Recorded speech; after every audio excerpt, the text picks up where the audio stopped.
14 अक्टूबर दिन शनिवार को सर्वपितृ अमावस्या है और इस दिन सूर्य ग्रहण भी लगने जा रहा है। आश्विन मास की कृष्ण पक्ष की अमावस्या तिथि को सर्वपितृ अमावस्या कहते हैं। इस दिन पितर अपने परिजनों से विदा लेते हैं। इस दिन सभी पितरों का श्राद्ध किया जाता है। साथ ही जिन पितरों की मृत्यु तिथि के बारे में जानकारी ना हो या किसी कारणवश पितरों का श्राद्ध ना कर पाए हों तो इस दिन तर्पण और श्राद्ध कर्म कर सकते हैं। धार्मिक मान्यताओं में सर्वपितृ अमावस्या का विशेष महत्व है, इसलिए इस दिन पूरे नियम और विधान का पालन करना होता है।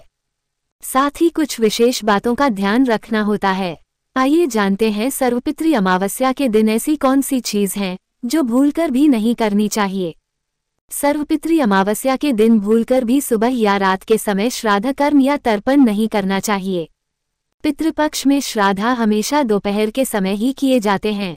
इस समय किए गए श्राद्ध व दान का फल अक्षय मिलता है। साथ ही इस दिन किसी के साथ बुरा व्यवहार करना चाहिए और न ही बड़े लोगों का अपमान करना चाहिए। घर में बड़ा पुत्र है तो छोटे को श्राद्ध कर्म या तर्पण नहीं करना चाहिए। अगर पुत्र नहीं है तो पत्नी को श्राद्ध करना चाहिए। अगर पत्नी नहीं है तो भाई श्राद्ध कर सकता है। यदि एक से ज्यादा पुत्र हैं तो बड़े पुत्र को ही श्राद्ध करना चाहिए। अगर इस नियम से श्राद्ध नहीं किया गया तो पितर नाराज हो सकते हैं। सर्वपितृ अमावस्या के दिन भूलकर भी लोहे व स्टील के बर्तन का प्रयोग नहीं करना चाहिए। आप इस दिन पीतल के बर्तनों का प्रयोग कर सकते हैं। साथ ही ध्यान रखना चाहिए कि पितरों को अर्पित किए जाने वाला भोजन का ना तो भगवान को भोग लगाना चाहिए और ना ही उसको चखना चाहिए। सर्वपितृ अमावस्या के दिन पितरों की पूजा में लाल व सफेद रंग के तिल का प्रयोग नहीं करना चाहिए। पितरों के तर्पण व श्राद्ध कर्म में हमेशा काले तिल का प्रयोग करना चाहिए।